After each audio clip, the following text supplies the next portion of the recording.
Kutmandуу күнүңүздөр менен урматтуу кыргызстандыктар, кадырлуу талайык калкым. Ыйык ала тоосунан алыста, чет өлкөлөрдө жашап жаткан бир боор агайындарым. Элимдин бүгүнкү салтанатына катышып, кубанычына күбө болуп жаткан урматтуу коноктор. Бүгүн улуу тарыхый датанын, кыргыз мамлекетинин көз каранды эместигинин 30 жылдык мааракесин белгилеп жатабыз. Мындан 30 кылым илгери эле тарых барактарында аты алгач аталган байыркы кыргыз элинин мамлекеттүүлүгү өткөн кылымдын этегинде тагдырдын буйругу менен жазмыштын куттуу тартуусу катары кайтадан колубузга тийди. 30 кылым ичинде элибиз нечен жолу эгемендүүлүгүн жоготуп, нечен жолу кайра калыбына келген, нечен жолу эл катары ың-жыңсыз жоголуп кете жаздап, нечен жолу кайра тирилген. Тарыхта татаал тагдырга туш болуп, жок болуп кеткен улуттар, мамлекеттер көп болгон. Ошондой элдердин катарын толуктап калбаганыбыз үчүн жаратканга 1000 мертебе шүгүрчүлүк.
Эгемендигин кут болсун Кыргызстандын. Бүгүн Кыргыз мамлекетинин түзүлгөндүгүнө 30 жыл болду. Борбордук аянтта 30 жылдыкка арналган чоң мамлекеттик деңгээлдеги иш-чара өтүүдө. Азыр аскердик бөлүктөр парадтан өтүүдө жана ошону менен концерттик программа менен коштолот бүгүнкү иш-чара. Алдыда сиздер үчүн кызыктуу репортаж тартуулайбыз. Биз менен бирге болуңуздар.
Cımbıtma Kırgızstan.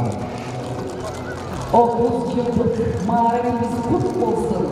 Oyduğunda yaşlı günler hoş olsun. Denimizde ay olmanız tek koşup, elimizde bakıt degen hoş olsun. 30 жылда биз мамлекеттүүлүгүбүздүн жолу чын айтканда Түгөлбай Сыдыкбектин бир жакшы сөзү бар. Көч жолу дайым эле шыдыр эмес депчи. Анын сыңарындай биз өзүнчө суверенитетке ээ болгондон мамлекеттин калыптануу жолунда өйдөлдөй болот экен. Аны бүгүн президентибиз өзүнүн сөзүндө таасын айтып кетти. Бирок улуттун рухун жандандыра турган, улутка дем күч бере турган бул маданият. Маданиятта тапкан табылгабыз да көп болду. Ошону менен бирге өксүктөрүбүз дагы бар. Табылга дегенибиз биз салттуу өнөрүбүз, бир кезде унутулуп калган, басылып калган өнөрлөрүбүз жанданып чыкты. Мисалы, манасчылык өнөр, мына кандай сонун манасчылар өстү. Аваздык аткаруучулук өнөр ырчыларыбыз, акындык өнөр, бир кезде 3-4 эле төкмакыныбыз калса, азыр мына 30-40тай мыкты акындарыбыз өстү.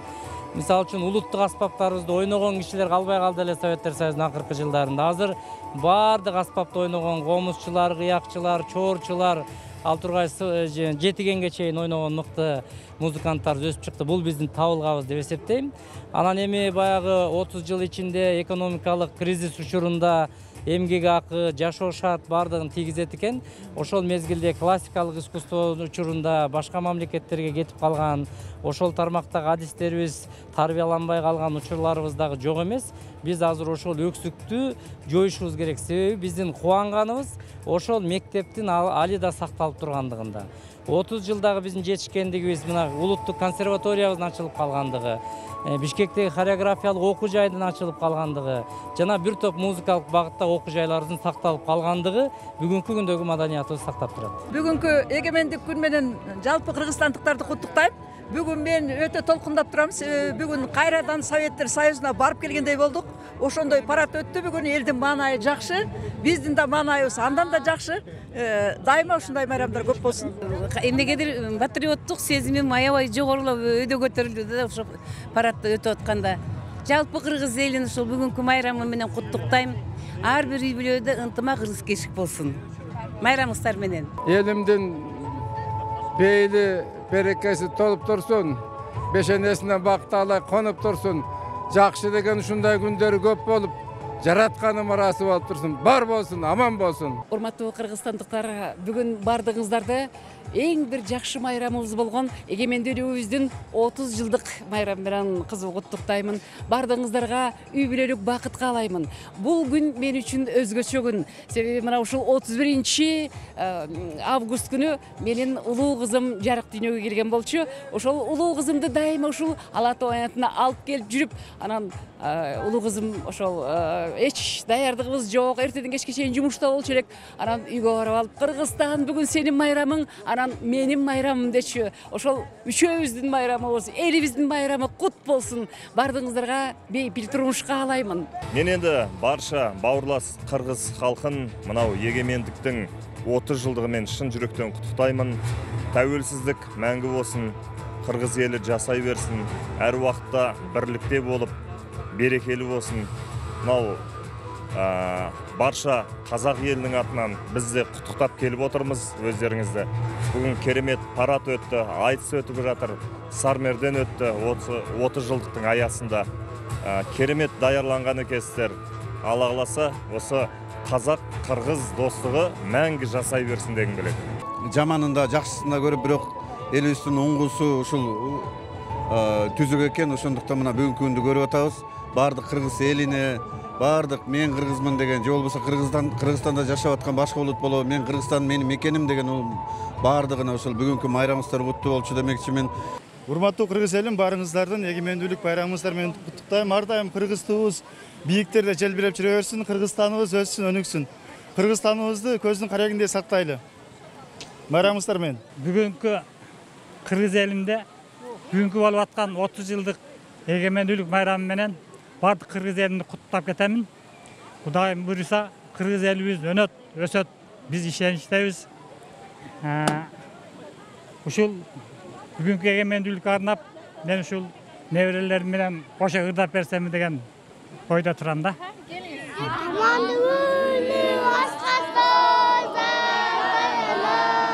Elini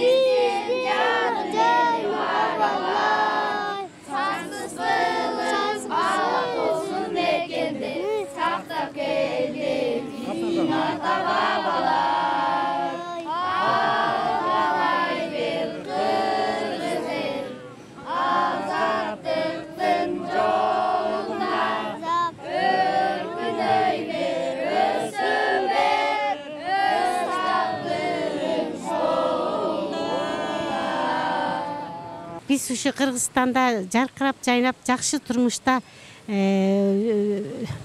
жүрсөк деп тилейбиз. Майрам жакшы өтүп атат, жакшы эле болуп атат, бирок бир эмеси ноосу неме болуп атат. Күндүз берип койсо концерти жакшы болмок, ушунча эл келди бала чака менен. Кечки саат 7-де башталат деп атат. Кечки саат 7-де бала чакабыз менен келе албайбыз. Мен мисалы 3 неберем менен келдим. Кечкиси мисалы мага келгенге болбойт да, кечкисинде алысыраак ташайм. Ошо. Эми ошо майрам күнү айтпай деле койсом болот, кечирип коюңуздар бирок. Майрамыңыздар менен кыргыз элин. Бейкутчулук, токчулук, молчулук, тынччылыкты жалпы эл журтума каалайм. Ысык көл сага барам деп, ырыска толсо жагар деп, ойлогон эмес экенмин да ошондо сени табам деп. Кийгенбиз сыймыкта бардактап, Кыргыздын жүзүсүн ак калпак, Кыргыздын жүзүсүн ак калпак, аяк калпак. Элиме ден соолук каалайм, тынччылык каалайм. Дайым ушундай биримдүүлүк майрам болсун. Жылуу кийин, жолуң кыйын үшүрсүң, кышта катуу, борон уруп, кар уруп, сууңду өз мойнума алайын, сен үшүбө, мен үшүйүн ата журт. Элибизде тынччылык болсун, Кыргызстаныбызда аманчылык, эсенчилик болсун, дайым согуш болбосун, дайым ушундай күндөй жүзү жарык болсун, балдарыбыздын өмүрлөрү узун болсун. Бардыгыңыздарды майрамыңыздар менен. Кыргызстанды өнүгүш үчүн Кыргызстан ар бир жаран эмне кылышы керек? Менет кылыш керек. Ак эмгек менен менет кылса өнүгөт деп ойлойм. Саламатсыздарбы, мен атым Хакимжанова Айзерек, мен 10 жаштамын. Кыргызстан 30 жылдык майрамы эгемендүүлүк күнү менен баарын куттуктаймын. Кыргызстандын баарынын ден соолук өмүр болуп чоңоюп өссүн. Кыргызстандын келечеги биз.